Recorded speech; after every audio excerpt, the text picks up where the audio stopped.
নমস্কাৰ, আপোনালোকে চাই আছে এজি নিউজৰ এটা বিশেষ প্ৰতিবেদন।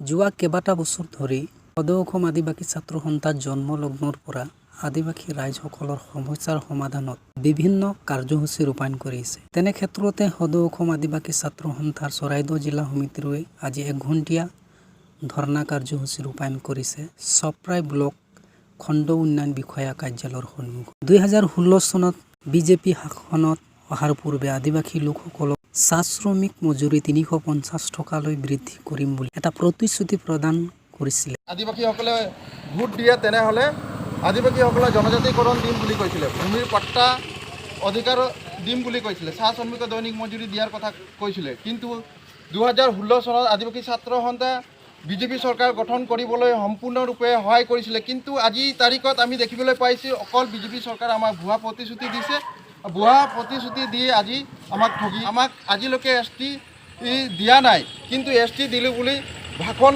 যি দি আছে আমি তীব্ৰ গৰিহণা দিছোঁ। আমাক যদি ST দিছে স্পষ্টকৰণ কৰিব লাগে আৰু আমাক কাগজ পত্ৰত আমাক ST দিব লাগে। কিন্তু এনে ভাষণত এই ফটা ঢাক ঢোল বজাই এই চৰকাৰসমূহে এই ৰাজ্যক মিছা প্ৰতিশ্ৰুতি দিয়াত আমি তীব্ৰ গৰিহণা দিছোঁ। আমি এতিয়াও সময় আছে, বিজেপি চৰকাৰ আমাৰ দুশ্মন নহয়, একো নহয়, আমি বিজেপি চৰকাৰ ছাপোৰ্ট কৰিছিলোঁ। এতিয়াও সময় আছে, এই 21ত এই নিৰ্বাচনৰ আগে আগে যদি এই আদিবাসীসকলৰ সমস্যাসমূহ যদি পূৰণ কৰে, আমাক কিমান ভোট লাগে এই আদিবাসী ৰাইজে আমি এনেকুৱা ভোট দিম, ভোট বাক্সা আমি ফালি দিম। কিন্তু এই ভুৱা প্ৰতিশ্ৰুতি দি ফ্ৰী চাউল 3250 টকা পইচা দি আজি যি চাহ শ্ৰমিক মজুৰি 350 টকালৈ বৃদ্ধি কৰিম বুলি এটা প্ৰতিশ্ৰুতি প্ৰদান কৰিছিলে।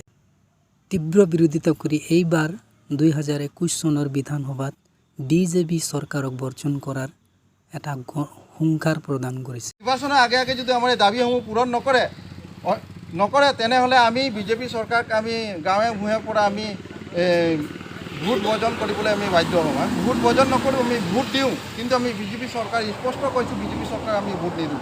কাৰণ আমাক অকল ইলেকশ্যনৰ সময়ত আহি অকল লালিপপহে দিয়াৰ আমি দেখিবলৈ পাইছোঁ। এতিয়া ফ্ৰী চাউল দিছে, ফ্ৰী চাউল কাক দিয়ে? আমি গম পাওঁ ফ্ৰী চাউল ভিকাৰী মানুহকে ফ্ৰী চাউল দিয়া হয়। আমি একাউণ্ট আমি দেখিবলৈ পাইছোঁ, একাউণ্টত দেখিবলৈ পাইছোঁ 5250 টকা সোমাই দিছে। অকল ভোট লিয়া অংকহে কৰি সৰ্বানন্দ সোণোৱালৰ চৰকাৰৰ নেতৃত্বত চাহ শ্ৰমিক ৰাইজসকলৰ মজুৰি 350 টকাৰ বৃদ্ধিৰ আজি কোনো ধৰণৰ দেখিবলৈ পোৱা নগ'ল।